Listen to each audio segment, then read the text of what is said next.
to Stoke-on-Trent and the world. This is Six Towns Radio. As you know, the Sensational Sixties Experience is coming to Stoke on Friday the 22nd of November. And from the Marmalade, we've got Sandy Newman on the line today. Hello, Sandy. Hey, how are you? How are you? Not bad at all, mate. Not bad at all. Of course, this tour is impending. Are you looking forward to it? Very much so. Very much so. Very much indeed. We kick off next Friday, actually, just one date in September, and then it really kicks in properly in October. Yeah, looking forward to it very much. It's an interesting bill. With people like Chris Farlow on there, and Hermits, which we've worked with them sort of pretty much all over the place, to be honest, and a good sort of mates. And obviously Stevie Ellis, Steve Ellis's Love Affair thing. It's all good people, is the way I look at it, you know. Oh yeah, it should be quite a good show, I'm thinking. You know? I spoke to all of them now. I think you're the last one, and everyone said the same sort of thing about the people. What a great bunch of lads they are.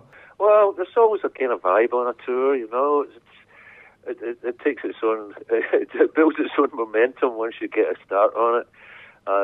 It's the great unknown until the first date, and sorting little bits and pieces of logistics out. But that's just the nature of the beast, as they say. But looking forward to it immensely, especially that particular hall in Stoke. And we played it over the years, but the one that sticks in my mind was when we did a tour with Del Shannon, where we were actually on stage with Del that was back in the 80s. And I think that was before they actually built on the new part of the building, you know. It was, but because it was Del who was a bit of a hero for us, you know, and we did a flying music tour with them back in the 80s, as I say. At that particular venue, I just remember it really clearly because he was doing things that he had never brought out for a while, you know. Yeah. Let's talk about you and your career. You joined Marmalade after advice from a friend to go watch him. Is that right? It was 1973 that I joined the band. There was a little bit of confusion at the time because the original singer, Dean Ford, he wanted to take the band in a heavy direction at that time, and Graham Knight, the bass player at the time, he wasn't really up for it. You know, Dean was refusing to play any of the hits, so he just approached the old management company, and then I was, I'd known the boys on and off through the years from my previous career in another Scottish band that was kind of, I'd say the replacement. When Dean Ford and the Gaylords left to go to try and conquer the rest of the world, the second in line, if you like, was a band called the Chris McClure Section, which I was in at that time. And we kind of followed in the footsteps of all the work in England and all over the place. And when the boys came to Scotland, we would inevitably end up doing the first half of what they would be doing as a double. They'd be on the package shows, like in these days it was the Odeon Cinema in Glasgow. And then they would jump in the car and drive out a little bit outside Glasgow and top the bill at another gig. And inevitably we'd be on before them. So we kind of got to know each other. When I got with the Chris McClure Section, we got a record deal with CBS, which was their label. And we started doing a few sort of, CBS record artist promotions together, if you like, you know. So that was the link for me in terms of knowing people and being put forward for the idea of putting the band on the road properly and doing the hits and things, and I got involved. And then in '76, we were fortunate enough to have a completely new sort of lease of life, new hit record. At which time, of course, I was the singer and playing the guitar, so it's kind of been that way ever since. But yeah, quite a journey. Yeah, it's surprising. It's a good story as well that they could have become like a prog rock band like Manfred Mann did. I'm glad they didn't. And Falling Apart at the Seams was a massive UK hit, wasn't it? It was indeed, yeah. It was even a minor hit in the States as well, to be honest. It was a top 10 record, and America's such a big place. It was a top 10 record in certain states. And, it got a little bit. In fact, it sold much more records in America. But then you take the scale and work it all back. But no, it kind of re-established at the time. But then, of course, the nature of what happened in that era was, there was the glam rock, which was happening at the same time. But then the punk thing came along, and music can be fashionable, and what we were doing at the time when we stopped recording with Target Records, which was the label that Falling Apart the Seams was on, our last single with them was the first worldwide ever version of "Talking in Your Sleep." That song. It was written by Roger Cook, who was Roger Greenaway, our producer's partner, and he said, "I'd like you to get the boys to do this." So that was our last attempt on Target Records. Was a 48-piece orchestra with me singing "Talking in Your Sleep," and it didn't really marry with the Sex Pistols imagery. But you kept on going though, because you kept on going up to 2010 before Graham left. Did you think that was going to be the actual end then? It was a bit of a strange time for me, and I was just, when you spend 37 years of your life with somebody, it was more than a friend and things, and then things just went a little bit, how can I put it, difference in policy, whatever, so that was a long, long journey, so I did have a little sort of reservations, it's a bit, in some ways it's a bit like, you've lost something that's part of your life in that way. But the way it's transpired with the people who are in the band, obviously my son, he came in as well, and I made the band back up to a 5-piece, which was the original Marmalade was the 5-piece band. And, Johnny came in, joined my son, he was on The Voice and stuff like that first series of The Voice. He's a caliber artist in his own right, but he said, "Dad, do you want me to be in the band?" Because I was feeling that the vocal harmony part of Marmalade is very, very important, of course, Yeah. And, with the changes and stuff, he just seemed to feel that, how do you feel, he said to me, "How do you feel about me being in the band?" He says, "Because I'm doing what I'm doing, but I'd actually quite like to be in the band." So it really was as simple as that, Terry. He's brought John James Newman to the Marmalade, to be honest, and in a very, very high capacity, especially vocally. He's got a great voice. I'm saying that about my own son, but many people say the same thing.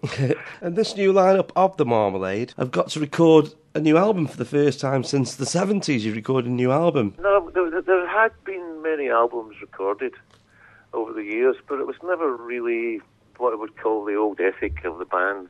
The guys in the band going into the studio and going for it from day one together, After all that time, the last record we made like that was called Made in Germany, which was a semi-punk record in the 1979. And EMI picked it up, but, that was then. No, it's just the musicians, Mike Steed, the bass player, Damon Sawyer, the drummer, Alan Holmes has been with me since, he's been in the band with me since 1979. And with John coming into the chemistry, we were really trying to put something together just to see what it would be like, But it transpired a little bit differently, and there was extra stuff came in from.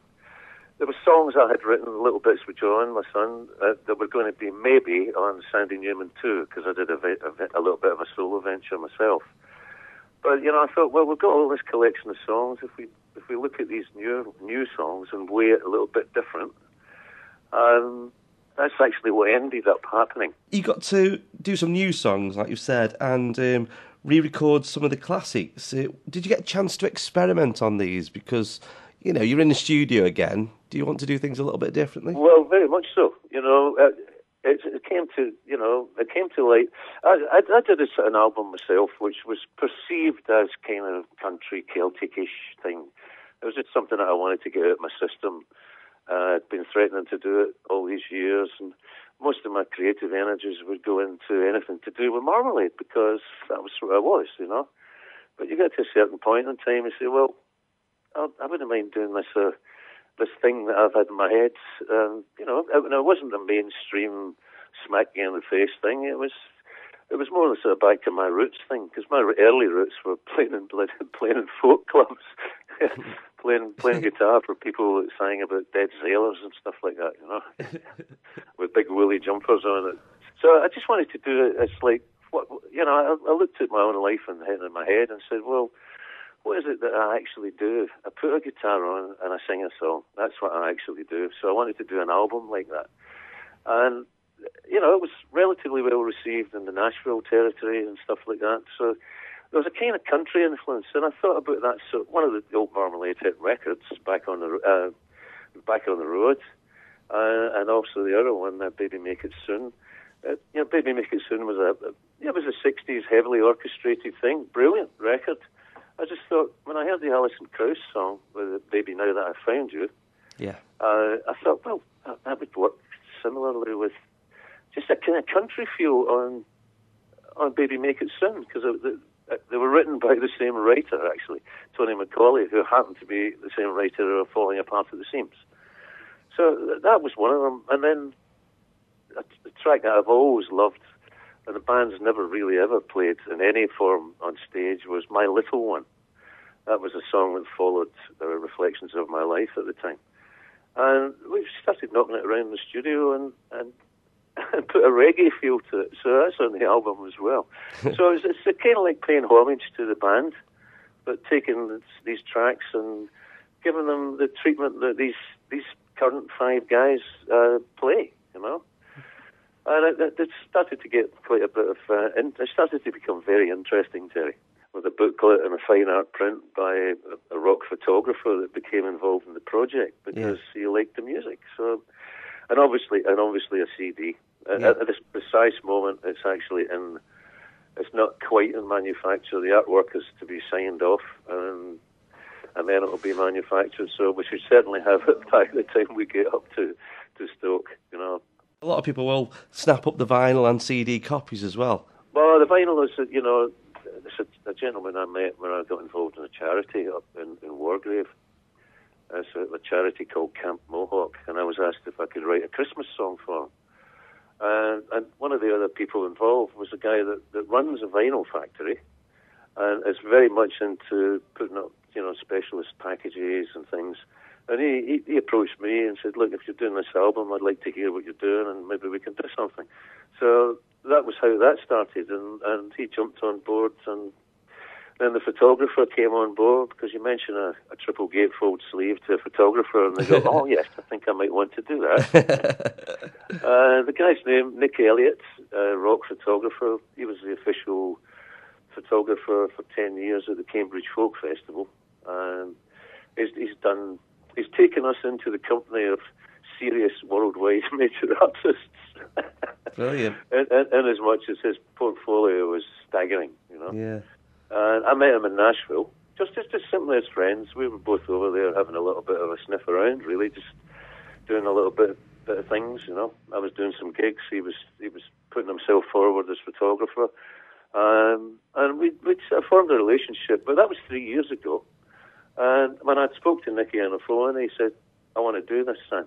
So that was kind of how that came about. So it's all been a bit of a rush is the wrong word, but a rush in the sense of energy all coming over the space of the last couple of months of the whole thing, you know. I like it. I do like it. And there's also separate to that, there's also a DVD being put together of a kind of history of, it's not a history of the Marmalade, it's kind of where I came in, but it goes back to some footage from early Scottish days right up to now, with a full-blown live gig that we did a few months ago that was all filmed. So there's quite a lot of stuff going on, really.